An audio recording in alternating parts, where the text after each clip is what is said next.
RJ बने कैसे? RJ बनना एक मेरे साथ से मुश्किल काम है। स्ट्रगल्स काफी थी लाइफ में क्योंकि patience is most important in this part. Yes.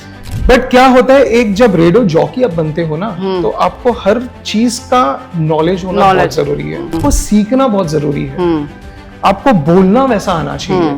आपको कंसोल हैंडलिंग भी आनी चाहिए कि आरजे की आवाज एकदम बहुत अच्छी होनी चाहिए। इट्स नॉट दैट, बस आपका स्टाइल अच्छा होना चाहिए। जब आप जीते हो ना तब भी एक मुकाम पे पहुंचते हो आप। जी।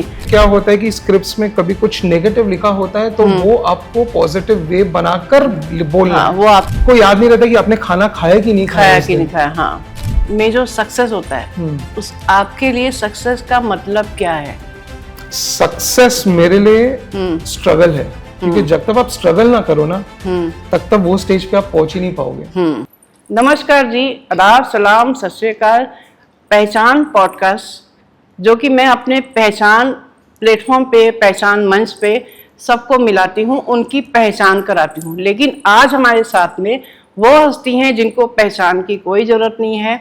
वो खुद ही दुनिया उनको इतना जानती है, इतना सुनती है, जिनको आज मैं अपनी स्टेज पर लाई हूँ रेडियो अड्डा FM से आरजे सुमित। मिलिए आरजे सुमित जी से। शुक्रिया था। पहली तो बात है रीटा जी, आपका शुक्रिया अदा करना चाहूँगा कि आपने मुझे आपके मंच पहचान पे बुलाया।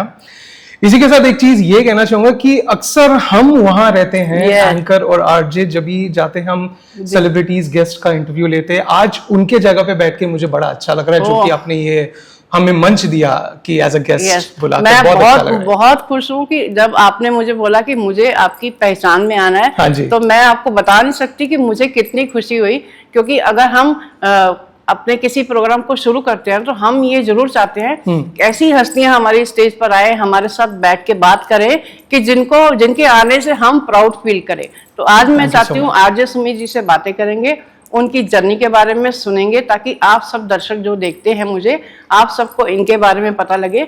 मैं कैसे इनसे क्वेश्चन करूंगी और ये क्या जवाब देंगे, आपको सुन के बहुत मजा आने वाला है। शुरू करें? बिल्कुल, आपका मंच, आपकी आवाज। यस। तो मुझे आपको तो जनरल क्वेश्चन यही होता है सबसे शुरुआत, कि आप आरजे बने कैसे? आरजे बनना एक मेरे साथ से मुश्किल काम है। मुश्किल भी नहीं है और इजी भी नहीं है, क्योंकि बोलने का फ्लो, वो टैलेंट होना बहुत जरूरी है। तो आप आरजे फील्ड में आए कैसे? आप मुझे सच में वो जर्नी में लेके जा रहे हो जहाँ पे मैंने काफी स्ट्रगल करा है, और आरजे बने जो आज इस मंच पे हूँ, इस प्लेटफॉर्म पे हूँ, जहाँ पे मैं स्ट्रगल्स काफी थी लाइफ में। तो जैसे कि आपका क्वेश्चन था कि आरजे कैसे बना मैं। मैंने लाइव वायर्स के थ्रू मैंने कोर्स किया है, अपना सर्टिफिकेशन किया है, जहाँ पे हमें सब कुछ सिखाया जाता है कि बात कैसे करते हैं, आपकी पिच कैसी होनी चाहिए, आपकी वोकल्स कैसे खुलनी चाहिए, आपको कंसोल हैंडलिंग कैसे करना चाहिए। तो ये सारा कुछ सिखाया जाता है उसके अंदर, और उसके बाद आपका सर्टिफिकेशन होता है। और जब आपका सर्टिफिकेशन होता है उसके बाद आपको ऑडिशंस के लिए भेजते हैं वो जी। तो जब आप ऑडिशंस के लिए जाते हैं तो ये बड़ी मजेदार बात है, जब ऑडिशंस के लिए जाते हो तो अक्सर फर्स्ट टाइम कोई भी बंदा या बंदी बहुत नर्वस होता है जी, कि क्या कहना है, क्या बोलना है, क्या वो देंगे सामने से टॉपिक, क्या नहीं देंगे। तो ये मन में बहुत कुछ चलता रहता है। मैं चले गया, मैं काफी FM स्टेशंस पे मैंने दिए ऑडिशंस दिए, बट कहीं पर भी नहीं हो पा रहा था। 91.1, 92.7, 93.5 देन मेनी स्टेशंस, फ्रीक्वेंसीज, तो नहीं हो पाया मेरा काफी। और लास्ट में फीवर और रेडियो अड्डा FM बचा था मेरा। आफ्टर गेटिंग द फेलियर्स, दो मुझे लगा कि नहीं यार, अगर अब नहीं तो कब नहीं। मैंने बोला चलो ठीक है, ये टाइम मैं 200% देता हूँ, चाहे क्या भी हो। वैसे तो 100% देते ही हम सारे देते ही हैं। ये टाइम 200% देता हूँ और देखता हूँ कि क्या अलग बोल सकता हूँ इस टाइम पे मैं। और लकीली जब मैं गया वहां पे तो काफी बड़े बड़े सीनियर आरजेस बैठे थे वहां पे। मलिष्का जी थी, उसके बाद अनुराग पांडे जी थे, दिलीप जी थे, हमारे दिलीप सिंह थे, जितुराज था। तो मेरा जब वक्त आया, मेरा जब चांस आया, तो उन्होंने लकीली टॉपिक जो दिया था वो है मुंबई। अब मैं मुंबई से अब मुझे पता है चप्पा चूहा कहाँ पे क्या चीज है, क्या नहीं है। तो मैंने जो शुरुआत करी, और जो शुरुआत करी अंत करने के लिए वो कुछ बोलते हैं ना, to stop the train pull the chain वाला सीन हो गया। बोलते गया मैं, एंड आफ्टर दैट उसके बाद उन्होंने बोला अरे सुमित बस कर यार। तो एक टिंग, एक बेल होती है वहां पे, टिंग करके बजाती है that your time is over. जी। मैं फिर भी बोलते गया क्योंकि वहां पे कैसा था, वहां पे कंसोल की था सामने और अंदर एक छोटी सी कैबिन होती है जहाँ पे आपको जाना पड़ता है, बाहर माइक्स होते हैं और कंसोल हैंडलिंग के साथ आपको बात करना रहता है। तो वैसी चीज थी। अब मैं तो बोलते गया। उसके बाद जब बोले अरे भैया फिर this is the way we have to tap it कि भाई डन। तो सब कर रहे हैं, मैं बोला अच्छा मेरा हो गया रोकना पड़ रहा है कि रुक जा, हो गया है करके। एग्जैक्टली। कैबिन के बाहर निकला, अनुराग बोले भाई क्या खा के आया है? मैंने बोला बस मुंबई बोल दिया तो मुंबई समा एकदम रोगों में दौड़ने लगी मेरे। तो बोला अच्छा ठीक है, थैंक यू सो मच। ऐसे फिर जाके मैं कंटेस्टेंट्स में जाके बैठ गया। अब मुझे अभी भी याद है वहां पे 9 थे, उसमें से 6 ये हो गए, रिजेक्ट हो गए। एक करके नाम कह रहे थे वो। अब मुझे दुख हो रहा है, डर लग रहा है कि कहीं मेरा नाम ना आ जाए, लेकिन नहीं आया। उसमें से अनिरुद्ध, जो आपने शायद सुना होगा, उन्हें 92.7 पे है, थे वो, इनफैक्ट अभी नहीं है वो आज है। सो अनिरुद्ध, मैं और एक बंदी सिलेक्ट हुई थी, I don't remember her name, एक और थी। तो अब था कि ये 3 कौन से फ्रीक्वेंसीज में जाएंगे। तो मैंने बोला देखते हैं अभी कौन सिलेक्ट करता है। फिर ऐसे करते करते अनुराग ने मुझे लिया, देन फीवर में मैंने इंटर्न करा, फिर उसके बाद मैं रेडियो अड्डा एफएम, जब दिलीप जी ने मुझे बोला कि now you can go on air, अब तू सोच ले तेरा थीम क्या होगा शो का, शो का नाम क्या होगा। सिलेक्ट हो गए क्योंकि 6 महीने का इंटर्न होता है सभी में। 6 महीने का इंटर्न करा मैंने, और उसके बाद फिर उन्होंने बोला कि चलो यार शो के साथ रेडी हो जाओ। ये सब करने से पहले आप कितने सालों से ये स्ट्रगल कर रहे थे? मिस एक होता है ना एक टाइम स्ट्रगल में ये वो बच्चे जो आपके जैसे बनना चाहते हैं उनके लिए ये क्वेश्चन है कि कितनी टाइम मेहनत करनी पड़ती है, हाँ जी। तो फिर हमको एक स्टेज मिलता है। बनने के बाद तो सबको अच्छा लगता है, बट उसके पीछे की जो स्ट्रगल होती है वो भी बतानी जरूरी है कि कितने साल लगते हैं, है ना। सो ऑनेस्टली मुझे 1 year 3 months लगे टोटल प्रॉपर बनने के लिए, क्योंकि patience is most important in this part. Yes.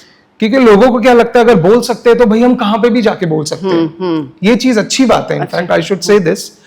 But क्या होता है, एक जब रेडियो जॉकी आप बनते हो ना, तो आपको हर चीज का नॉलेज होना बहुत जरूरी है। स्पेसिफिकली आप जहां रहते हो, आपके जहां पे सिटी में रहते हो, उसके बाद आप सड़कों पे क्या हो रहा है, मुंबई स्ट्रीट्स में क्या हो रहा है, उसके बाद आप अपने जहां अपार्टमेंट में घर में रहते हो उसके इर्द गिर्द आजू बाजू में क्या चल रहा है। ये क्यों जरूरी होता है, क्योंकि कभी कभार क्या होता है आपको स्क्रिप्ट्स नहीं मिलते शो के लिए, तो यही जो चीजें हैं आप अपने दिमाग में भर के वो स्क्रिप्ट के थ्रू बयां कर सकते हो। अभी जैसे कि आपको पता होगा कि MMRC ने 5 रोल आउट किया है, सब जितने भी अंडरग्राउंड लाइन 3 के एक्वा लाइन है हमारे इससे मेट्रो में, तो उन्होंने वाईफाई लॉन्च करी है। अब ये कितने जन को पता ही नहीं है। रेडियो के जरिए आप रेडियो के थ्रू, रेडियो जॉकी से जो बताएंगे, अलग से वीडियोस बनाएंगे, तो उसके थ्रू वो पता चलेगा कि हाँ भाई ये भी चीज हो रही है। So this is what very important for every person who wants to become a radio jockey. Knowledge is the most important, knowledge होना बहुत जरूरी है। दूसरी बात है कि आप अपना जो जुबान है ना वो हमेशा मीठा रखिए। भले ही आपको नेगेटिव भी बात कर रहे हैं ना, तो पॉजिटिव वे बोल के बोलिए। होना चाहिए। हाँ। एग्जैक्टली। अगर समझो मुझे किसी को नेगेटिव बोलना है कि ये चीज आपकी अच्छी नहीं है, तो मैं बोलूंगा करके कि अरे दोस्त ये चीज को ना तो ऐसे करके कर सकता है, ये ज्यादा अच्छी लगेगी। तो नेगेटिव को भी आपको पॉजिटिव बना के ये कहना है। और स्ट्रगल की बात करें तो ऑनेस्टली 1.25 साल तो है ही है स्ट्रगल, बिकॉज आपको सीखना बहुत जरूरी है। आपको बोलना वैसा आना चाहिए, आपको कंसोल हैंडलिंग भी आनी चाहिए। और जब आप हॉट सीट पे होते हो, जब आप हब के अंदर होते हो, तो आपको हेडफोन्स होता है आपके सामने, क्योंकि अंदर गाने भी चलते रहते हैं, आपको बोलना भी रहता है, और प्लस आपकी आवाज भी उसमें आपको सुनाई पड़ती है। तो ये सब सिंक्रोनाइजेशन आपका मुंह और ब्रेन, दिमाग और हमारी आवाज दोनों साथ में चलती है, तो हम उस स्टेज पे बैठ के अपने आप को प्रूव कर सकते हैं। तो हमको लोग पसंद करते हैं कि आप में से जो लोग भी इस लाइन में आना चाहते हैं, इस पॉइंट को नोट करिए कि दिमाग को शार्प रखना, जवान को अच्छा रखना, ये दोनों चीजों का मैच होता है तो हम आरजे बन सकते हैं। मैं ठीक बोल रही हूँ? एब्सोल्युटली। और इसी के साथ एक और चीज है, अगर आपको ट्रेनिंग सर्टिफिकेशंस की जरूरत है, हमारे खुद एफएम चैनल जो कि रेडियो अड्डा एफएम है, आजकल उन्होंने वो भी शुरुआत करी है, wherein we are training the interns. Okay. जहां पे जो नया यूथ है, जो लड़के लड़कियां जिनको रेडियो जॉकी बनना है, वो हमने इन हाउस शुरू कर दिया, उन्हें ट्रेन करना, उनको कंसोल हैंडलिंग करना, उन पे आवाज पे कैसे काम करना है, किस हिसाब से पिच रखना है, वॉइस रखना है आपकी, तो ये सब हमने इन हाउस अभी शुरुआत करी है। सिखाते हैं। हाँ जी, वैसे इनके कोर्सेज भी होते हैं ना, आपकी आवाज को बेस लाना है ना, उसके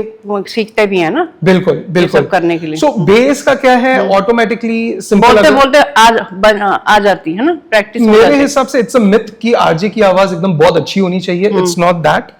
बस आपका स्टाइल अच्छा होना चाहिए। जिस हिसाब से आप बयां करते हो, आप बोलते हो ना, वो हिट करना चाहिए, वो कनेक्ट होना चाहिए लिसनर को लगना चाहिए, अरे ये तो मेरा बंदा है यार, ये तो मेरी बोली बात कर रहा है। जैसे मैं आपके वीडियो देखती हूँ ना, जो मैं अपना पर्सनल बताती हूँ, मैं सुमित के वीडियो देखती हूँ ना, तो जब वो अपने सोफे पे बैठ के आपके घर, आप शायद घर पे ही बनाते हो ना, तो वो जो आपका मैंने 2-4 देखे हैं घर पे भी बनाता हूँ, तो आप सोफे बैठ के जब बोलते हो ना, तो बोलने का स्टाइल ही इतना परफेक्ट होता है कि मन करता है कि इनकी बात सुन ही लेते हैं। तो जो लोग न्यूज के बारे में जानना चाहते हैं, हमारे बॉम्बे में क्या हो रहा है क्या नहीं हो रहा, तो हमारे आरजेस इतना अच्छी न्यूज देते हैं कि आपको जल्दी समझ भी आ जाती है और इंटरेस्टिंग भी लगती है। तो आप लोग को आरजे सुमित इन सबको फॉलो करना है, इनके चैनल को देखना है जरूर, ताकि आपको नॉलेज के साथ साथ मजा भी आएगा, इंटरेस्ट भी आएगा। अगर आपको फॉलो करना है तो सीरियसली मेरा हैंडल है @rjsumit1508, so you can just follow and you can check it out what exactly क्या क्या नई चीजें आ रही है और क्या अपडेट्स आ रही हैं आपके लिए मुंबई। हाँ, चलो, तो अभी मुझे अगला क्वेश्चन ये है कि ये सब चीजें हम इंसान जो भी लाइफ में बनते हैं, हमारा जो कैरियर सेट होता है, लेकिन उसके पीछे एक चीज ये जरूर होती है कि ये हमारा सपना था। एक होता है कि कुछ लोग बन जाते हैं और कुछ लोग का सपना होता है। हाँ जी। तो बचपन से कुछ सपना था आपका ऐसा कि मुझे यही बनना है ना? होता है ना ये जरूर। बिल्कुल, हर किसी को क्योंकि होता है। मैंने भी बच्चे बड़े किए हैं, दोनों क्रिएटिव है, तो मुझे लगता है कि सपना जरूर होता है। Absolutely. नहीं तो पेरेंट्स जो होते हैं वो मम्मियाँ पहचान जरूर लेते हैं कि हमारे बच्चे यही करेंगे, कौन सा उसमें हुनर है। Correct. तो आपका पहले से था ऐसा? सच कहूं तो बिल्कुल नहीं था। मुझे नहीं मालूम था कि मैं एक रेडियो जॉकी बनूंगा, ऑनेस्टली, बिकॉज एक बंदा जिसने बीकॉम करा है, उसके बाद एमबीए फाइनेंस किया है, तो मेरे मन में यही था कि, और सच कहूं तो मन था, मेरे को मन था पायलट बनने का। लेकिन बोलते ना लोग, मतलब लाइफ ऐसे टर्न ले ली थी ना, कि आपको समझेगा नहीं कि लाइफ ने आपको क्या बना था, कहां से कहां पहुंचा दिया। अगर सीरियसली आपके साथ भी जो मुझे ये वीडियो देख रहे हो और सुन रहे हो, ये वीडियो देखेंगे ऑफ कोर्स, तो अगर आपके साथ भी हुआ होगा ना, वो कमेंट बॉक्स में जरूर बताना, क्योंकि ये अक्सर हर किसी के साथ होता ही है। और मैंने सोचा था कि पायलट बन जाऊंगा, और बल्कि मैं पायलट तभी नहीं बन पाया क्योंकि मैं साइंस नहीं लिया। मैंने साइंस लिया ही नहीं क्योंकि मेरे मार्क्स थोड़े कम, I was average student honestly. So BCom कर लिया, एमबीए कर लिया, फाइनेंस कर लिया, मैंने बोला कॉर्पोरेट लाइफ ही जीऊंगा यार जी।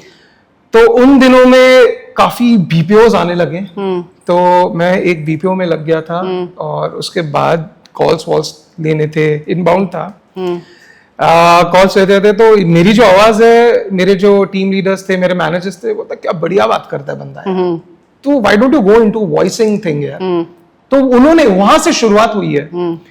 तो मैंने बोला अच्छा ये कर सकते हैं क्या? तो मैं तो नॉर्मल कॉल ले रहा हूँ, उसमें मेरी आवाज, उन्होंने, तेरा जो फ्लो है, तेरा जो बात करने का स्टाइल है ना, वो एकदम हटके है भाई, और कस्टमर भी रुक जाते हैं तेरे कॉल सुनने के लिए। मतलब आफ्टर जब ग्रीट करते हैं ना, thank you so much for calling, तो वो रुक जाता है कि जब तक वो एंड पूरा कॉल ना हो, क्योंकि कोई कोई कस्टमर्स रख देते हैं, ऐसी चीज थी। तो मेरे में ऐसा नहीं था, हुआ करता था। तो उन्होंने मुझे बोला यार यू शुड ट्राई, तू कर, एक बार ट्राई तो कर। अब ऑनेस्टली उस टाइम पे फाइनेंशियल कंडीशन इतने अच्छे नहीं थे मेरे, और सच कहूं तो सुबह में 4 बजे उठता था, ये चीज मैं जरूर कहना चाहूंगा, क्योंकि स्ट्रगल लाइफ जब आप जीते हो ना, तब भी एक मुकाम पे पहुंचते हो आप। जी। और मुझे यही चीज आपके थ्रू बताना चाहती हूँ कि कोई भी इंसान बिना स्ट्रगल किए कुछ नहीं बन सकता।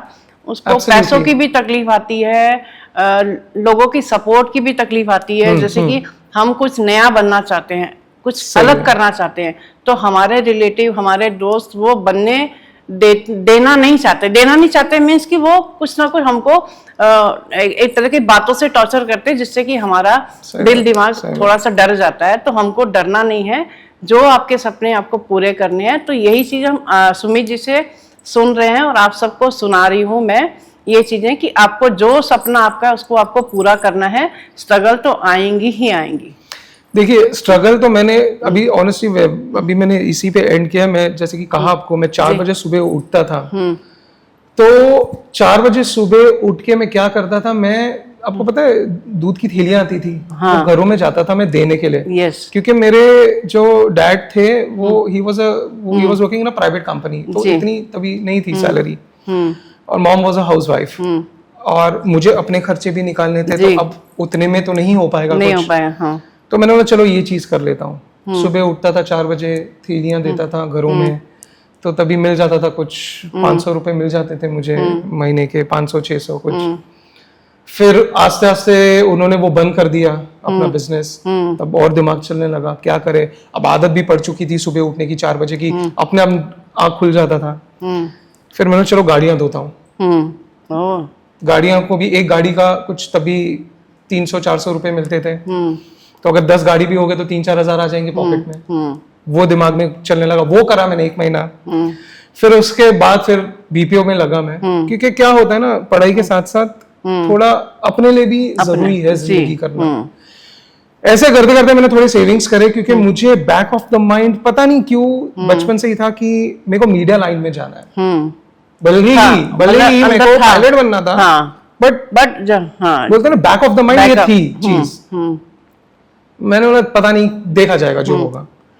फिर बीपीओ में लगा, तो बीपीओ वालों ने बोला अरे इतना अच्छा बोलता है, ये करता है, तो उसमें ट्राई कर। अब मुझे कुछ ज्ञान नहीं किसी के भी बारे में, क्या रेडियो जॉकी होता है, क्या वॉइस ओवर आर्टिस्ट होता है, मुझे कुछ नहीं ज्ञान उसके बारे में। अब मैं अपने टीएल को बोला, अपने टीम लीडर को बोला, तू तो ऐसा बोल रहा है, उसका नाम आकाश था, बोला तू ऐसा बोल रहा है। और दूसरे उसके बाद जो मेरे मैनेजर थे राहुल चौहान जी, तो मैंने बोला यार कैसे होगा ये, मुझे आप गाइड कीजिए। अगर आप कह रहे हो मेरी आवाज ऐसे ऐसे है, तो ऐसे अच्छा बोल लेता हूँ, तो बताइए मुझे। तो उन्होंने काफी बताया कि ये इंस्टीट्यूट्स हैं, ये हैं। अब मैंने कनेक्ट करना शुरू कर दिया लाइव वायर्स से। सिम्फनी थी, काफी थी उस टाइम पे। तो लाइव वायर्स में मेरे को उन्होंने बुलाया, क्योंकि मैंने एक वॉइस, उन्होंने बोला था कि एक टेस्ट के लिए वॉइस रिकॉर्ड करके भेजो आप अपना। तो मैंने कॉल रिकॉर्ड करके भेज दिया। तो उन्होंने बोला ठीक है आप आ जाओ, बात करते हैं। अब जब गया वहां पे, दिस वाज लाइक अराउंड 2017 की बात है। उन्होंने बोला करके कि आप आइए, आप कर सकते हो कोर्स, 25,000 का कोर्स है। अब 25,000 के कोर्स के लिए मेरे पास पॉकेट में 25,000 है नहीं। तो मैंने बोला, देखा मैंने कुछ सेविंग करके रखा है, कुछ 6-7 हजार है, और बीपीओ से 10,000 की मिलती थी सैलरी, वो भी घर में देना होता था। तो मैं क्या करूं अभी। तो मेरा एक दोस्त है विवेक करके, तो मैंने उससे शेयर करी ये बात। तो he was a good well to do, उसके डैड सीए हैं, और अभी भी है मेरे साथ कनेक्ट में, और जब वीडियो देखेगा तो हंसेगा ये चीज को लेके। तो मैंने बोला यार भाई ऐसी सी बात है यार, क्या करें। तो बोला अरे देता हूँ ना मैं, मतलब जिनके पास है उनको क्या मैंने देख मेरे पास 7,000 है यार, थोड़ा सा ऊपर से इतनी चाहिए मुझे। तो देता हूँ ना यार, तू कर यार। मैं नहीं, लेकिन लौटा जरूर दूंगा मैं तुझे, मैं पक्का दूंगा तुझे। सो उनके घर पे मैं 7 बजे पहुंचा, और उनके पापा बैठे थे। तो वैसे तो विवेक ने ऑलरेडी बता रखा था, तो अंकल ने बुलाया, बेटा यहाँ पे आ, क्या हो गया, क्या करना है। तो मैंने बताया उन्हें कि अंकल ऐसी सी बात है। तो बोला ठीक है कोई बात नहीं, देते हैं, आगे बढ़ो। ऐसे उनका ब्लेसिंग्स लिया और आगे बढ़ा मैं। फिर शुरुआत हो गई कहानी की, ट्रेनिंग शुरू हो गए। फिर उसके बाद सब वॉइस ट्रेनिंग शुरू हो गई, कंसोल हैंडलिंग शुरू हो गई, फिर सारा कुछ हो गया, सब ट्रेनिंग वेनिंग खत्म होके फिर जैसे कि हमने ऑडिशंस हुए, ऑडिशंस के बाद फिर उसके बाद आज रेडियो जॉकी बन गया वहाँ आज आरजे सुमित और एग्जैक्टली। और एक और ऐड ऑन करना चाहूंगा यहाँ पे, जब बन गया, जब मेरी फर्स्ट सैलरी आई, तो मैंने अपना वो भी अदा कर दिया जो मैंने उनसे लोन लिया था जी, वो भी अदा कर दिया। तो ये देखिए, इस बात पर मैं एक अपनी अकॉर्डिंग ये बात बोलना चाहती हूँ कि हम किसी की हेल्प करते हैं तो वो उससे अल्लाह तो खुश होता ही है, भगवान खुश होते हैं, वाहिगुरु जिसको भी मानते हैं वो बहुत खुश होते हैं, ब्लेसिंग देते हैं, वही आपके साथ जाती हैं। फिर जिनकी करते हैं वो कहीं ना कहीं आपकी पीठ पीछे आपकी तारीफ करते हैं, ये इसका बेनिफिट मिलता है। और ये अच्छे लोग ही ये काम करते हैं कि कोई हेल्प करता है तो उसको हमेशा याद रखते हैं, ये अच्छी, ये सबसे बड़ी बात है। बिल्कुल। तो मेरी आपके लिए ब्लेसिंग है खूब सारी कि आपके सारे सपने पूरे हों। बट आज हम बैठे हैं तो हमको बहुत सारी बातें करनी है। तो मुझे अभी आप आरजे बन गए सब है, मुझे आप बताइए आपका रेडियो अड्डा एफएम पे जब भी आप होते हो तो आपका एक दिन पूरा कैसा जाता है? आप क्या क्या करते हो उसमें पूरे दिन में? पूरे दिन में हाँ, पूरे दिन का आपका क्या रहता है ना? मेरा दिन का शुरुआत होता है सुबह 7 से होता है। 7 से लेके रात कभी 9 बज जाते हैं। हाँ, कभी रात के 12 भी बज जाते हैं। 12। और इसी के साथ जब 7 बजे शुरुआत होती है, 7 बजे आते हैं, पंचिंग होती है जैसे नॉर्मल कॉर्पोरेट में होता है। शाम को 7 बजे शुरू होता है? सुबह 7 बजे सुबह 7 बजे होता है शुरुआत। उसके बाद आपको एक पूरी स्केड्यूल की लिस्ट मिलती है कि आपको कहाँ पे क्या करना है। सो एक हम लोग की WFM टीम रहती है which is known as a workforce management. Okay.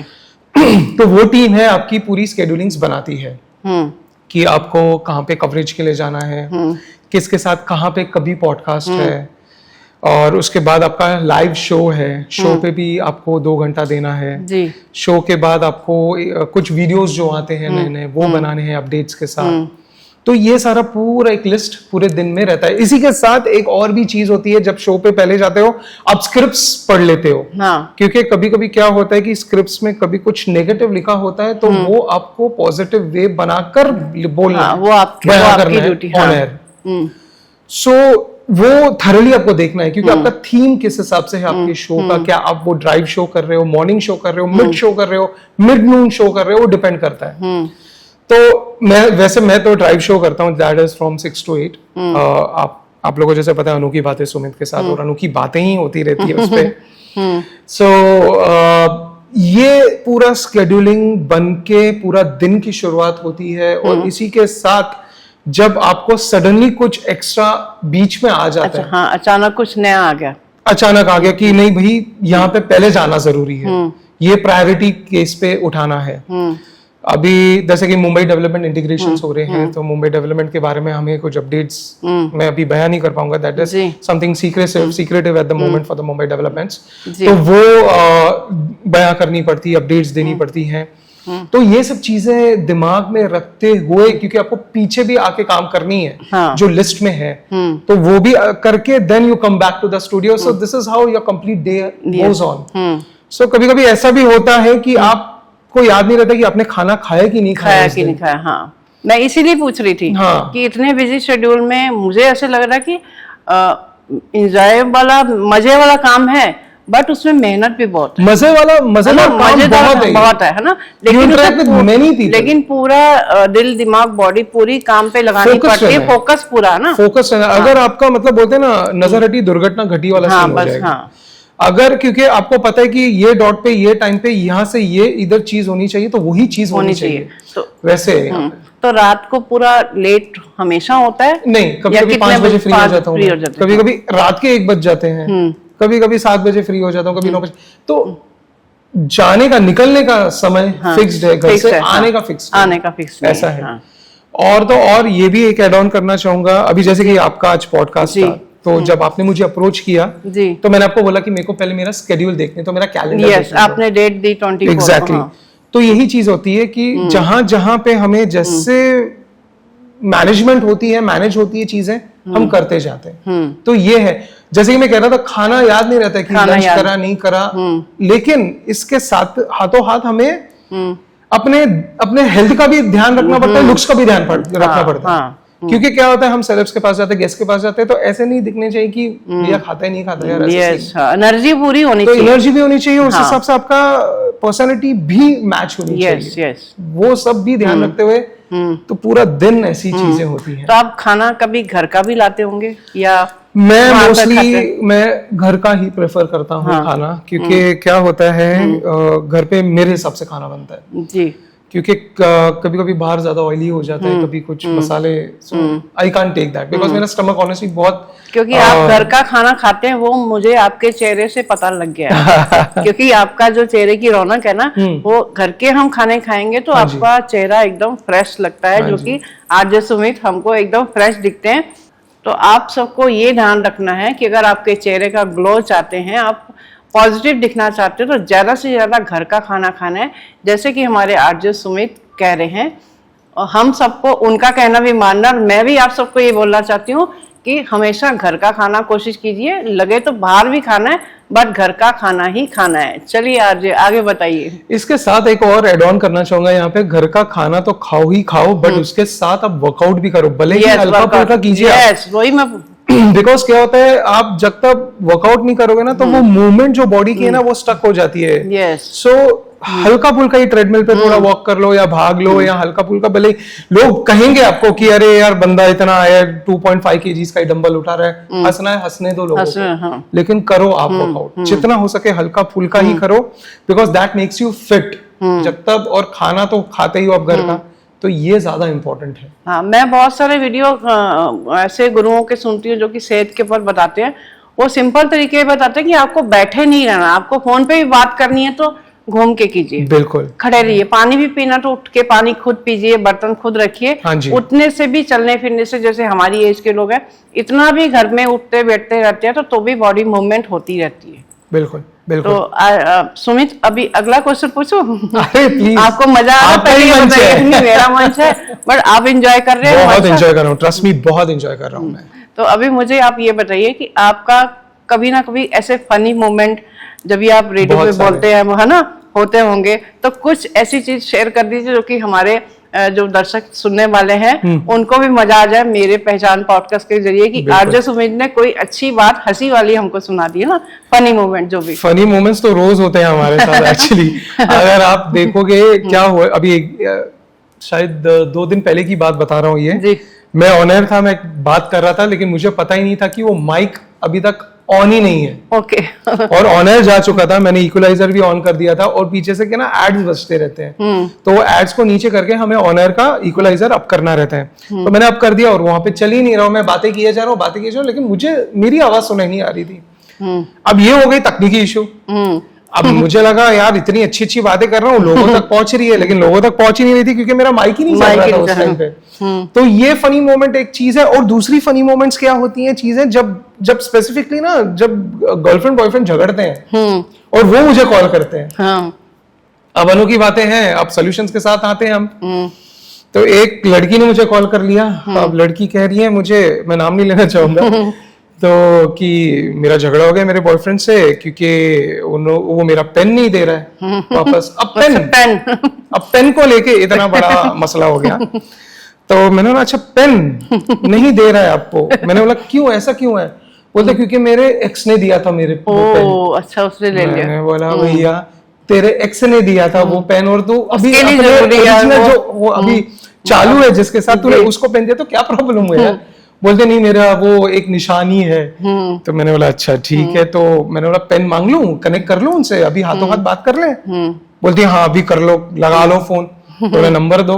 और ये ऑन एयर हो रहा है सारा कुछ, ठीक है, पूरी मुंबई सुन रही है ये बात। मतलब वो क्वेश्चन करते हैं लाइव आपसे, तो आप उनको आंसर देते हैं। ये तो मैंने उनको कॉल मिला लिया, कनेक्ट करा लिया। मैंने बोला मैं आरजे सुमित बोल रहा हूँ रेडियो एफएम से, मैं इनसे बात कर रहा हूँ। तो बोला हाँ। बोला अच्छा आप सुमित बोल रहे हो? मैंने बोला हाँ जी। मैं अपने स्टूडियो से बात कर रहा हूँ। अच्छा आपके साथ शायद आपकी गर्लफ्रेंड मेरे साथ लाइन पे है। तो बोला अच्छा वो उधर पहुंच गई? मैंने बोला नहीं भैया वो दूसरे लाइन पे है, आपका शायद उनका पेन आपके पास है। तो कहता क्या है कि हाँ वो पेन किसी और ने उसको दिया था इसलिए मैंने फेंक दिया वो ट्रेन से। मैंने बोला वाह क्या बात है, वाह भैया। तो बोला तो अभी तो मैंने वो लड़की को बोला आप सुन रहे हो कि वो तो पेन अभी जा चुका है आपकी जिंदगी से? तो बोला कोई बात नहीं ये दिला देगा दूसरा पेन, इसकी निशानी रख लूंगी मैं।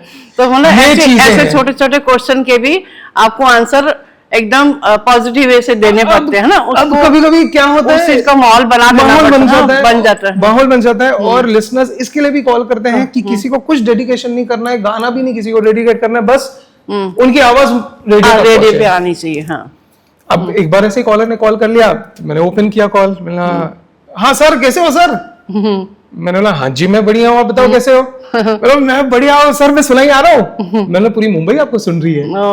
तो बोला अरे सर मैं कैसे, लेकिन अच्छी आवाज आ रही है। मैंने बोला मुझे तो आपकी अच्छी आवाज लग रही है, लेकिन मुंबई का लोगों को पता नहीं कैसी आपकी आवाज आ रही है। बोला जरा पूछ के बताओ ना। मैंने बोला मैं कैसे पूछूं, अभी मुझे पता चला क्योंकि आपका एक कॉल चालू है। तो बोले ठीक है मैं रखता हूँ, मैं दोबारा कॉल करता हूँ, पूछ के बताना। ट्रस्ट मी, और उसने फोन रखा और मैंने ये कहा कि जो कॉलर ने मुझे अभी कॉल करा है मुंबई, उसका नाम बताओ, और उसके लिए एक कॉन्टेस्ट मैंने रख दिया उसी पे, उस पे कॉन्टेस्ट रख दिया मैंने कि जिस बंदे ने मुझे कॉल किया उसका नाम बताओ और आपकी उसकी आवाज कैसे लगी मुंबई आपको। इसी पे आप मुझे इमीडिएटली कॉल कीजिए 104 पे जो भी नंबर है, और उससे मुझे कॉल करके बताइए। एंड ट्रस्ट मी, वो कॉन्टेस्ट जो मैंने रोल आउट करा ऑन एयर, 1000 कॉल आ गए, लेकिन नाम किसी ने पकड़ा नहीं उसका। अच्छा, लेकिन आपकी उसकी आवाज अच्छी थी, इसकी अपना नाम क्या था वो बताओ, अगर कॉन्टेस्ट में जीतना है आपको तो वो नाम बताओ आप। सो this is how the life goes on. Yes. तो मुझे भी आरजे सुमित से बातें करते बहुत अच्छा लग रहा है। हाँ, मैं बहुत इंजॉय कर रही हूँ, बट मुझे एक बहुत ही स्पेशल क्वेश्चन पूछना है जो कि हमारे सबके काम आने वाला है। सुमित, आप मुझे बताओ कि लाइफ में जो सक्सेस होता है, उस आपके लिए सक्सेस का मतलब क्या है? सक्सेस मेरे लिए स्ट्रगल है, क्योंकि जब तक आप स्ट्रगल ना करो ना तब तक वो स्टेज पे आप पहुंच ही नहीं पाओगे।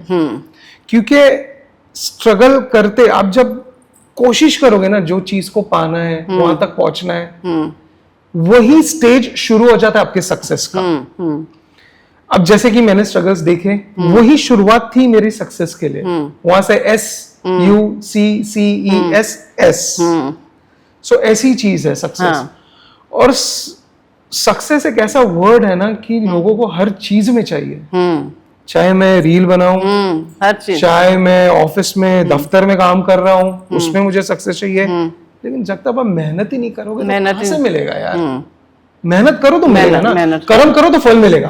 कर्म ही ना करो तो क्या कुछ फल मिलेगा, कुछ भी नहीं मिलेगा। हाँ, बोलते हैं ना कि हमारी लाइफ में कि कुछ चीजें भगवान ने लिखी हुई हैं। हाँ जी, हाँ जी। जैसे कि हमारे पेरेंट्स से जो हमने सीखा है, वो बोलते थे कि पहले बनी प्रारब्ध तो पाछे बना शरीर। एब्सोल्युटली, कि हमारा सब कुछ पहले से लिखा हुआ है, बट वो लिखा हुआ भी कैसे काम आएगा अगर हम उसके ऊपर काम ही ना करें तो, है ना। अगर हमको पता है कि हमको ये इंटरेस्ट है इसमें, हम उसमें मेहनत ही नहीं करेंगे तो हमको सक्सेस नहीं मिल पाएगा, नहीं मिल सकती। तो मेहनत तो हमको करनी पड़ेगी। तो हमको जो भी काम सौंप दिया है गॉड की तरफ से, आपको मिल गया या कैरियर जो भी बन गया, उसके ऊपर मेहनत हमको करनी है, तो ही हमारी सक्सेस डिपेंड हो सकती है। और सक्सेस के लिए भी मैं ये मानती हूँ कि हमको पैनिक भी नहीं होना है, पैनिक तो बिल्कुल टेंशन भी नहीं लेनी है कि कब होगा कब होगा, है ना। और एक चीज मैं आपको एक बात बताना चाहूंगा, कभी कभी लोग क्या करते हैं ना, जब ये स्ट्रगल्स करना शुरू हो जाते हैं ना, तो वो ना छोड़ देते हैं कि नहीं यार नहीं हो रहा, थोड़ा सा करके रुक जाते हैं। भगवान क्या करता है, टेस्ट लेता है कि चल मैं ये परेशानी इसको दे के देखता हूँ, परीक्षा बहुत अगर इसमें वो परीक्षा में पास हो गए ना भैया, फिर उसके लिए मैं मक्खन कर दूंगा जिंदगी। और कोई पता नहीं कौन सी परीक्षा आपकी लास्ट है, उसके बाद आपको बस ऊपर चढ़ाई देना। कभी कभी एक परीक्षा ही इतनी भारी आ जाती ना, अगर उसमें दम तोड़ दिया ना इंसान ने, फिर आगे बोलते हैं ना कि हर दिन नया सवेरा जो होता है ना, हर दिन को सोचिए आज नया दिन है, कल की बातें खत्म, कल क्या हुआ वो खत्म, रात गई बात गई। Every day is a new learning for us. Every day सोचो कि हमको कुछ नया करना है, तो फिर आप अंदर से पॉजिटिव हो जाते हो, तब आपकी ऑरा भी अच्छी हो जाती है, तब आप लोगों को पसंद भी आते हो। आप जहां पर खड़े होगे आपसे लोग कनेक्ट करेंगे, आपसे बात करना चाहेंगे। बिल्कुल सही बोल रहे हो आप, बिल्कुल सही बोल रहे हो। तो अभी सुमित मुझे एक चीज और बताओ कि अभी आप अपनी इस लाइफ से हैप्पी हो, खुश हो, कि इसके आगे कुछ नहीं, कि इसके आगे कुछ और भी सपने हैं कि अभी, है ना। सपने तो बोलते हैं ना, मैं एक छोटी सी शायरी बोलती हूँ, बोलती हूँ अपनी इंस्टा पे, फोटो पे कभी कभी लिख देती हूँ कि वो आंखें क्या जिसमें सपने ना हो। एब्सोल्युटली सही बोल रहे हो, है ना, कि आप हमारे सपने खत्म नहीं होने चाहिए। तो मैं आज आप इस स्टेज पर पहुंचे हो कि आपको पूरी मुंबई सुनती है, आप लोगों के आपको पसंद करते हैं, तो इसके आगे भी और आपके ऐसे सपने होंगे जरूर, तो आप शेयर करना चाहेंगे कि और आगे क्या और करना चाहते हैं? सपने तो बहुत है, लेकिन जो सपने हैं वो मैं फिलहाल अभी बयान नहीं कर पाऊंगा, बिकॉज मतलब है, हम जानना चाहते हैं कि है अभी बहुत है। व्हाट आई बिलीव इज, क्योंकि बोलते हैं ना कुछ होने से पहले कुछ बोलो मत। नहीं, हाँ, जब हो जाएगा ना तभी पर्दे पे मेरा जो क्वेश्चन है ना, मेरा वो है कि आपने इतना कुछ पा लिया, इसके आगे भी और कुछ पाना चाहते हैं ना अभी। सपने का मतलब ये है कि वो बताइए मत, बट और भी आगे बड़ी लाइफ और बहुत अच्छी लाइफ है ना, बहुत जी रहा है। यस, अभी जो जिस लाइफ में मैं जी रहा हूँ, टचवुड बहुत अच्छी है, मैं बहुत हैप्पी हूँ। और इसी के साथ आप जो सपनों का बात कर रहे हो, हाँ जी, सपने में देख रहे हैं, होने भी जा रहे हैं, लेकिन मैं अभी वो फिलहाल नहीं बताए भी हमारी ब्लेसिंग है। दुआएं दें। मैं सपनों का वर्ड क्यों यूज किया कि मैं आपकी वो फीलिंग को समझूं, और मैं अपनी तरफ से वो जो लोग देखने वाले भी आपको ब्लेसिंग देंगे, क्योंकि जो आपको पसंद करते हैं ना, कि भगवान करे आपके वो सारे सपने पूरे हों। बिल्कुल, और मैं भी आपके लिए जरूर ब्लेसिंग करूंगी कि आपके जो भी सपने हैं सब आपके पूरे हों। Thank you so much. Blessings ही काम आती है। Yes. पैसा, कपड़ा, गंदी कुछ नहीं काम आता, वही चीज आती है। एक चीज कहना चाहूंगा मैं, छोटी सी एक स्टोरी, बहुत छोटी स्टोरी, 2 मिनट की स्टोरी है। एक बंदा था, मतलब 2 बंदे थे, एक बहुत अमीर था और एक बहुत गरीब था, ठीक है। तो दोनों निकलते हैं एक जर्नी पे। तो वहां पे क्या होती है चीज, अमीर सब कुछ लेते जाता है, लेकिन जो गरीब है वो कुछ ले ही नहीं पाता, उसे बस वो ही दिमाग में कि मुझे वहां तक पहुंचना है। और अमीर को कुछ नहीं है कि पहुंचे ना पहुंचे, वो तो मस्त अपना घूमते फिरते खरीदारी करते हुए बढ़ता है आगे। अब चीज एक क्या होती है, एक भिखारन आता है उसे भीख मांगने, ठीक है, और वो भगवान का रूप लेके आता है, क्योंकि अमीर है, उसके पास सब कुछ है। वो उसको दुत्कारता है, बोलता है अरे यार चल, नहीं हट। लेकिन उस टाइम पे जो गरीब रहता है ना, वो ना एक रोटी लेके आता है कपड़े में बांध के।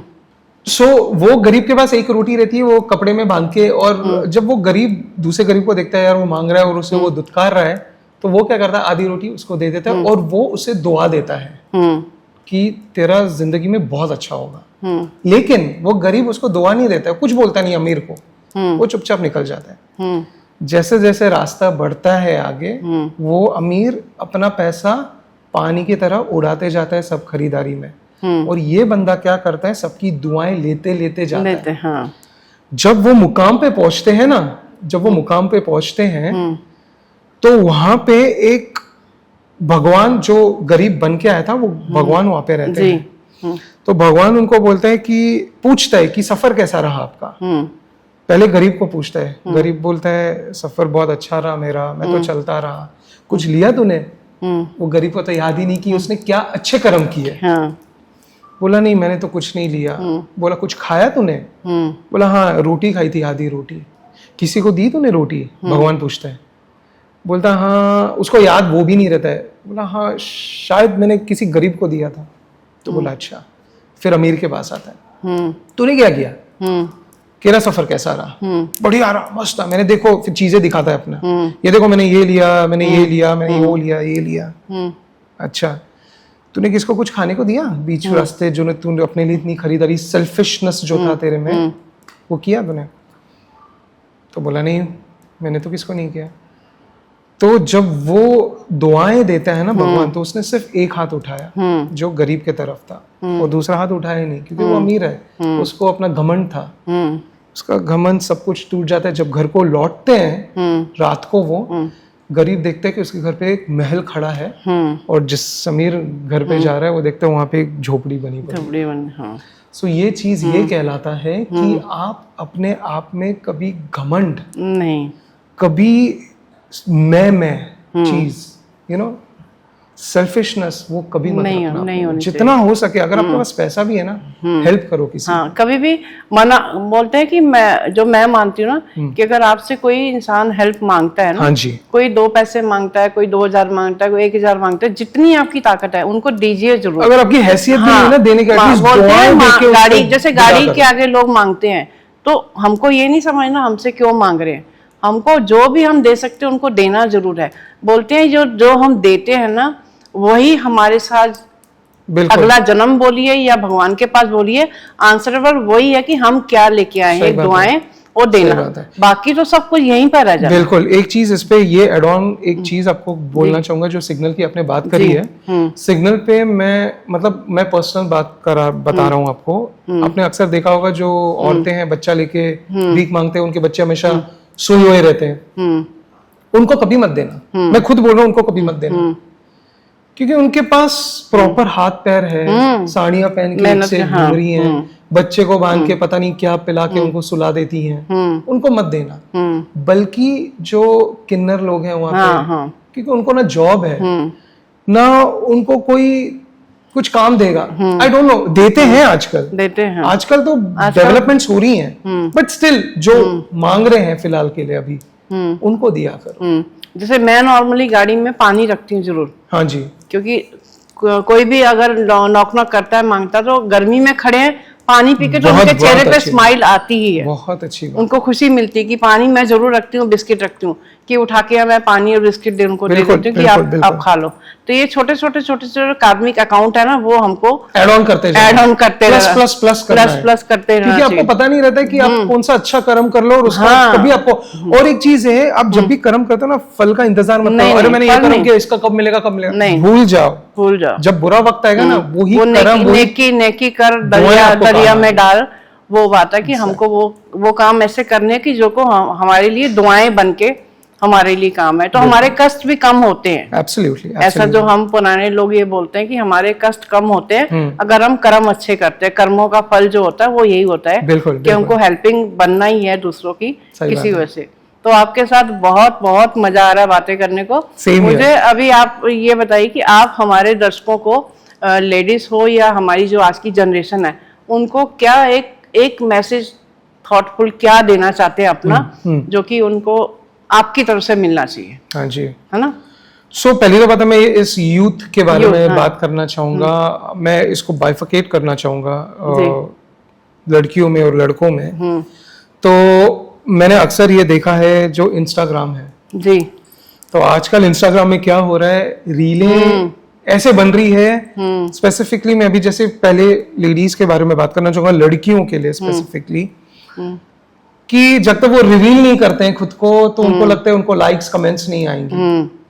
तो बेटर है आप ये जो मेहनत कर रहे हो ना ये सब करने में, उसके अलावा आप स्पोर्ट्स जब जिम जाते हो उसके वीडियोस बनाओ। यस। आप घर में कुछ अच्छी चीज बनाते हो उसके वीडियोस बनाओ। आप कुछ जो अच्छा पहनने वाले हो, पहनने जा रहे हो, उसकी वीडियोस बनाओ। जो घर पे रंगोली करते हो या कुछ नई चीज आती है घर पे, उसके वीडियोस बनाया करो, तो लड़कियों को वो शोभा देगी। भले ही स्टार्टिंग में आपको कमेंट्स लाइक्स नहीं आएंगे, बट जब ये सब जो मैं कह रहा हूं इस पे रील्स बनाओगे ना, वर्क लाइफ पे बनाओ यार। लड़कियां वर्क लाइफ, आप अपने कॉर्पोरेट में जाते हो, ऑफिस में जाते हो, कलीग्स के साथ बनाओ, जो भी काम कर रहे हैं, जो भी काम कर रहे हैं, रिवील करके, एक्सपोज करके, कमेंट्स बनाना, लाइक्स लेना। हम भारतीय लोग हैं यार, वी आर इंडियंस, तो थोड़ा वो अपने में रखिए। और रही बात अभी लड़कों के बारे में मैं बोलना चाहूंगा। अब लड़के के जो वीडियोस आ रहे हैं वो निंदा करने वाली आ रही है, अरे इसने ऐसा किया, क्या उसमें देखा, वो जो भी मैं कहना नहीं चाहूंगा यहाँ पे। सो बेटर मैं उनको ये टिप दूंगा, आप अपडेट्स के साथ वीडियोस बनाइए, कुछ अपने नॉलेजेबल वीडियोस बनाइए। कुछ आपके मोहल्ले में, आपके बिल्डिंग में, आपके अपार्टमेंट्स में कुछ नई चीज हो रही है, इंप्रूवमेंट हो रही है, उस पे बनाइए वीडियो फोकस करके। या आप जो, जैसे कि मैंने लड़कियों को बोला, आप जो पहनने जा रहे हो, जैसे कि आपके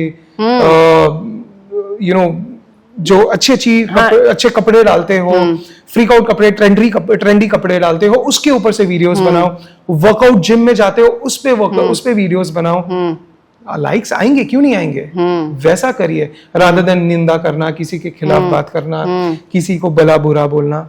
बंद कर दो ऐसे वीडियोस बनाना। यूथ को मैं यही कहना चाहूंगा, जब आप ये करोगे ना, ये शुरुआत करोगे ना, you will see the change in your own self. Yes. और रही बात विमेन की, आजकल विमेन जो औरतें हैं बस घरों में नहीं है, they are moving out of the house. एक जो औरत मेरे सामने बैठी जो पॉडकास्ट कर रही है, एक है जो मूवी बनाती है, एक फिल्म मेकर है, एक रेडियो जॉकी है, एक जो है आज वीपी है किसी कंपनी की। तो गाइज जो औरतें हैं जो अभी भी घरों में बैठी है ना, जो रसोई में काम करती है, करो, वो भी करो, ऐसे नहीं कि मैं नहीं बोल रहा हूँ, लेकिन उसके अलावा साइड बाय साइड कुछ देखो, आपको जो अच्छा लगता है वो चीज करो, रोकेगा कोई नहीं आपको, unless and until you are doing a wrong thing. Yes, क्योंकि आजकल का जमाना ही है कि सबके हाथ में फोन है, और ये फोन जो है हमारे इंस्टाग्राम हो गया, यही हमारी दुकानें हैं, बिल्कुल यही हमारी जगह है कि हम अपने को दिखा सकते हैं, जो दिखेगा वो बिकेगा, सिंपल चीज है, और लेकिन अच्छी चीज दिखाओ तो बिकेगा। यस, और कोई भी इंसान ऐसा नहीं कि जो ट्रेन होता ही है, करते करते हो जाते हैं। जैसे मुझे पॉडकास्ट करने की कोई ट्रेनिंग थोड़े ना ली है ना, बट मुझे है ना, लेकिन मुझे अच्छा लगता है, मैंने बोला नहीं मैं करूंगी, क्योंकि मेरा किसी ने पॉडकास्ट किया था, तो जब उन्होंने किया तो मैंने उनको बोला, मेरी एक आदत है, जैसे मैं सुमित जी के थ्रू इनके साथ में मैं अपना भी थोड़ा बताती हूँ, कि जैसे मैंने फैशन शो किया, मैंने किसी को फोन किया कि सर मैं आपके स्टेज पे वॉक कर सकती हूँ, उन्होंने बोला व्हाई नॉट, क्यों नहीं कर सकते, आप करिए। तो जब मैं पहली बार उनको मिली तो मैंने उनको बोला कि विपिन जी मैं आपके स्टेज में वॉक करूंगी, मॉडल बनूंगी, बट इसके ऊपर मैं काम भी करूंगी, मैं पूरा सीखूंगी और मैं अपने खुद के शो भी करूंगी। वो इतना खुश हो गए, उन्होंने मुझे एक ही बात बोली कि लवली जी, ढेरों लाखों लेडीज हैं जो कि स्टेज पे सिर्फ फोटो के लिए या इंस्टाग्राम पे दिखाने के लिए वो आती हैं, मॉडलिंग करती हैं, क्राउन लेती हैं, चली जाती हैं, लेकिन उन हजारों में से कोई एक ऐसी आती है जो कि पहली बार में ये बोलती है कि मुझे काम सीख के करना भी है, आगे बढ़ना भी है। तो ऐसे ही जब मैं पॉडकास्ट करने गई तो मैंने उनको यही सेम चीज बोली, मैंने कहा सर जी आपने इंटरव्यू लिया, ये तो बड़ी सिंपल चीज है, ये तो मैं भी कर सकती हूँ। तो बोलते क्यों नहीं कर सकते लवली जी, करो ना। तो मैंने उनको बोला कि फिर लोग कैसे आएंगे, पॉडकास्ट में मेरे कैसे आएंगे? तो उन्होंने बोला, मैंने कहा ये, फिर उन्होंने बोला नहीं वो तो अपनी टीम होती है, आ जाते हैं। फिर मैंने उनको बोला नहीं, मैं जरूर शुरू करूंगी, देखो जाते ही शुरू कर दूंगी, और मुझे पता है मेरे पॉडकास्ट जब मैं शुरू करूंगी तो अपने आप भगवान जी मुझे मेरे गेस्ट राह देंगे और गेस्ट भी अपने आप आएंगे।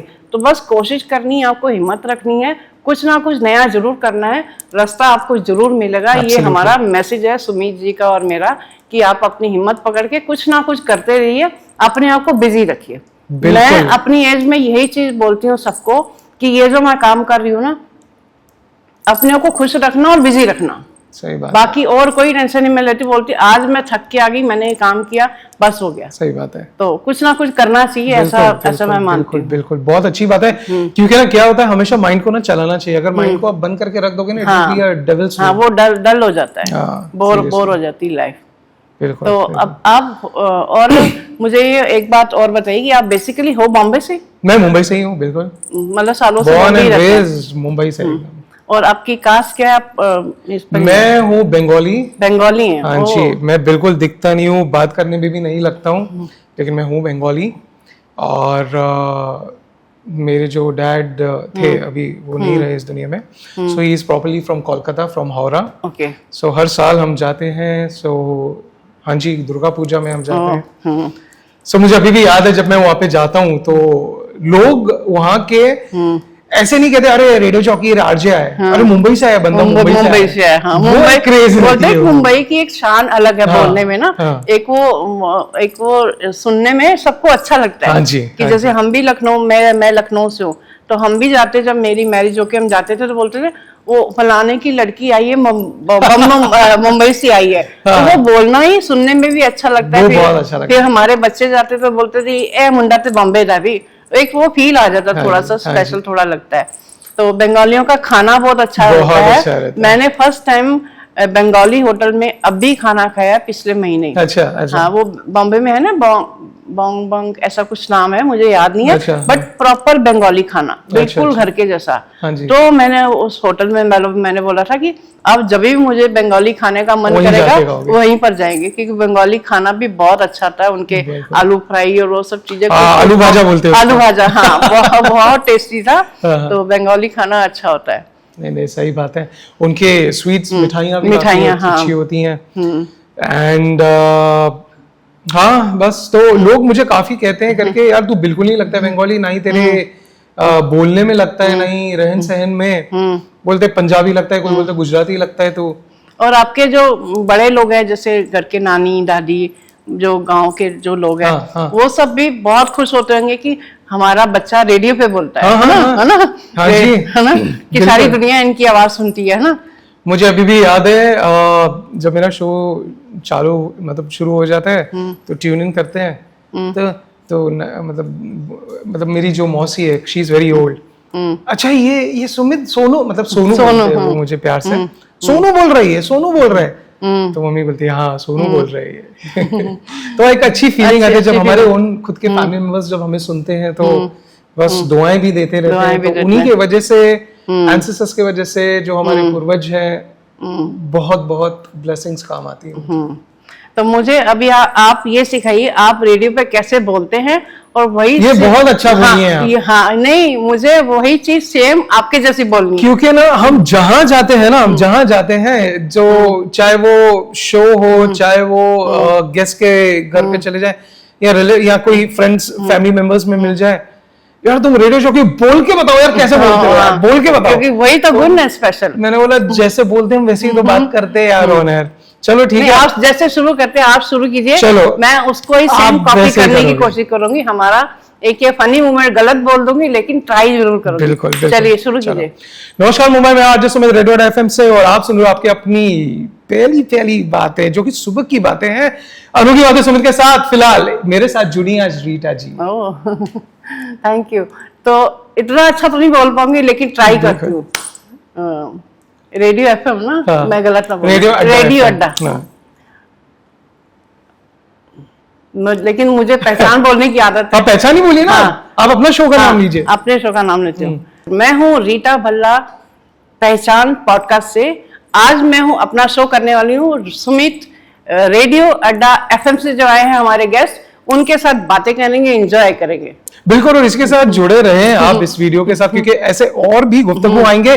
और तो और एक भी और चीज कहना चाहूंगा कि रीटा जी जब बोलती हैं तो ऐसा लगता है कि हाय हाय मिठास झलक रही है उनकी आवाज से। ओह थैंक यू। आपको अच्छा लगा कि मुझे बहुत अच्छा में आके बिल्कुल बिल्कुल। इनफैक्ट मैं आपको ये चीज जरूर कहूंगा कि आप अभी मुझसे जुड़े हो तो अभी सेलेब्स का भी मैं आपके साथ जरूर करना है, वो तो होना ही है, वो तो मैं करूंगी। मेरे काफी और आपके रेडियो पर भी मुझे आना है। जैसा मैं तो कह रहा हूँ अभी संडे को जब होगा पूरे बॉम्बे को मैं अपनी आवाज भी सुनाना चाहूंगी आरजे सुमित, क्योंकि हमको आरजे सुमित भगवान ने दिए, जो हमको गॉड ने दिए हैं। तो हमको गॉड ने इनका मौका दिया है मेरे साथ बात करने का, और मैं इनकी स्टेज पर जब जाऊंगी तो मैं भी पूरे बॉम्बे को अपनी आवाज सुनाऊंगी, अपनी पहचान के बारे में बताऊंगी। तो एक तो जरिया बनता है, यही चीज का हम बताना चाहते हैं कि भरोसा रखेंगे तो आपके सारे काम होते जाएंगे। एब्सोल्युटली सही बोल रहे हो आप। बिल्कुल। तो सुमित जी आप मुझे ये बताओ कि आपको कोई फीमेल पर्सनैलिटी इंस्पायर करती है और क्यों?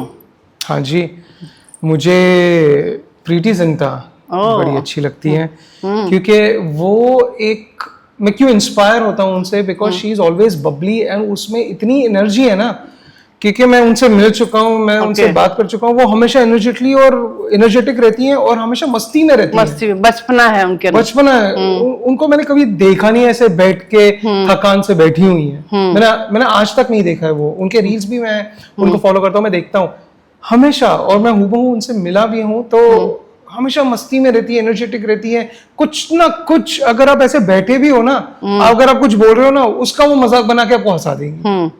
सो this is what I like, you know. मैं उनको बहुत इंस्पायर करते हैं। और आपका फेवरेट सिंगर कौन सा है? मेरा फेवरेट सिंगर है सोनू निगम, और उनका फेवरेट सॉन्ग कल हो ना हो, क्योंकि सीरियसली कुछ नहीं बोल सकते कल क्या हो। सो जो भी है आज जियो, बिंदास जियो, खुल के जियो। तो हम क्यों ना रैपिड फायर राउंड ही कर ले, हाँ जी, है ना, कि आपको क्या चीजें पसंद है और क्या नहीं। चलो हम पढ़ के बोलेंगे। बिल्कुल। Favourite food? दाल चावल। Oh nice. और फेवरेट ड्रेस कोड? कैजुअल्स। और फेवरेट सॉन्ग, हिंदी फिल्मों का favourite song? Kal Ho Na Ho. Oh nice. और फेवरेट एक्टर? सलमान खान। और फेवरेट सिंगर? वो तो आपने पहले बता दिया, सोनू निगम। हाँ जी। तो हम सब लोग की कोई ना कोई पसंद होती है जरूर, लेकिन हम अपने सेलिब्रिटी से पूछते हैं तो वो हमको ज्यादा अच्छा लगता है कि आप क्या पसंद करते हैं, आपकी क्या चॉइस है है ना? मुझे सब कुछ पसंद है। मेरे को दुनिया में हर एक चीज पसंद है ना। मेरे को कोई मतलब भले ही अभी जहाँ पे मुझे जैसे भी हो बस प्यार मिले ना, हाँ, मैं उसमें घुल जाता हूँ। वो असली चीज है वो कि असली प्यार से इंसान हर चीज को बदल सकता है। बिल्कुल। अपने मूड को भी बदल सकता है, माहौल को भी बदल सकता है। तो आपके अंदर तो वो टैलेंट ही है अभी, है ना? क्योंकि आप खुद प्यार से भरे हुए हैं। हाँ, तो आप प्यार बांटते भी और प्यार लेते भी हैं। इज्जत दें, इज्जत लें, प्यार दें, प्यार दें और प्यार लें। मैं हमेशा अपने शो में जो भी हमारे गेस्ट आते हैं तो मैं उनको सम्मानित करती हूँ, उनको अपनी तरफ से एक ऐसा गिफ्ट देती हूँ जो कि मैं एक ट्रॉफी देती हूँ, क्योंकि मेरे लिए आज स्पेशल गेस्ट है। तो मैं ये थम्स अप वाली ये ट्रॉफी देती हूँ ना, बहुत ही स्पेशल है ये आपके लिए। Thank you so much, thank you so much. इसमें आपका नाम भी लिखा हुआ है कि आपको याद रहेगा कि आप पहचान पॉडकास्ट पे हैं। Thank you so much, thank you so much. इसी के साथ एक चीज ये कहना चाहूंगा कि इनकी रीता जी की मैगजीन भी आ रही है जो भी है पहचान, जहां पे जो women success story for all ladies, this is the success story for all the ladies, women empowerment. और अगर आपको इस मैगजीन में आपका फोटो चाहिए और आपके बारे में जानना है तो प्लीज प्लीज फॉलो दिस और connect with Rita ji. Thank you so much. आप अपने बारे में इसमें लिख सकते हैं। इसमें 24 लेडीज की स्टोरी है, उनके बारे में अपनी फोटो और टाइटल, आप जो भी स्टोरी देंगे हम वो डालेंगे। इसमें क्या होगा, आपको अपनी जो पहचान है ना वो मिलेगी। जैसे कि मेरी मैगजीन में लास्ट पेज आपको दिखाएगा कि ये अभी मैं हूँ, क्योंकि मैं मॉडल भी हूँ। और जब मैं पहले खाने के वीडियो बनाती थी, जो कि मेरे पेज का नाम लवली किचन भी है और पहचान भी है, मैंने वो नाम चेंज नहीं किया इसलिए क्योंकि पहले तो मैं वही थी ना। अभी पहचान बट मेरा पुराना लवली किचन ही नाम है फेसबुक पे, यूट्यूब पे, इंस्टा पे, जहाँ पर भी आप देखें। अगर मेरे से जुड़ना चाहते हो तो जरूर जुड़िए। तो बहुत अच्छा लगा आपसे बातें करके। Thank you so much. आप हमारे पहचान में आए, हमारे पहचान को एक लेवल आपने ऊपर उठा दिया। अरे thank you so much, means a lot. तो हमारा पॉडकास्ट बहुत अच्छा रहा, हमने बहुत सारी बातें की। और इतने बिजी शेड्यूल से आरजे सुमित जो मेरी स्टेज पर आए हैं, हमारे साथ में बैठे हैं, इतना सारा हमको समय दिया, I am too much happy. और बहुत सारा थैंक यू आपका कि जो हमारे साथ में आप आए। तो एक लास्ट क्वेश्चन का आपको आंसर देना है कि अगर आप आरजे ना होते, आरजे सुमित ना होते तो क्या होते? अगर मैं आरजे सुमित नहीं होता तो एक मामूली सा इंसान ही होता जो कॉर्पोरेट में काम करता होगा, सिंपल। अगर वो भी नहीं होता, अगर वो भी मैं नहीं हो पाता तो मैं डेफिनेटली पायलट होता। ओ देखा, हमने पकड़ लिया ना, हमने आपकी दिल की बात निकलवा ली कि जो इंसान बड़ा आदमी बनता है ना, उसके सपने भी बहुत बड़े होते हैं। वो टर्न हो जाते हैं जरूर हमारी तकदीर के हिसाब से, बट हमने कुछ ना कुछ बड़ा करना होता है और वो हमको हमारे से भगवान जी करवा ही लेते हैं मेहनत। जो कि आज आप इतने अच्छे आरजे बन चुके हैं। और आप सब लोग आरजे सुमित को सुनिए, जो बॉम्बे में ही रेडियो पे आते हैं ना, रेडियो अड्डा एफएम पे, रेडियो अड्डा एफएम पे हमारे आरजे सुमित आपको अपनी सुरीली और सुंदर और पॉजिटिव आवाज से आपको जो बातें ज्ञान देते हैं, न्यूज़ देते हैं, लोगों की गॉसिप भी सुनाते हैं, आपको हंसाते भी हैं। तो आप सबको इनका इंस्टाग्राम पेज फॉलो करना है। हम कैप्शन में भी मैं पूरी डिटेल डाल दूंगी और आरजे सुमित आपको खुद बताएंगे उनके चैनल का नाम। आप डिटेल आप बताइए। सो you can follow on my handle, आप मुझे फॉलो कर सकते हो @RJ Sumit 1508। उस पर यू कैन कनेक्ट विथ मी। और अगर सीरियसली अगर यूथ जो ये वीडियो देख रही है, if they want to connect with me, if they have any queries, questions कि कैसे करना है, क्या करना है, I can definitely guide you.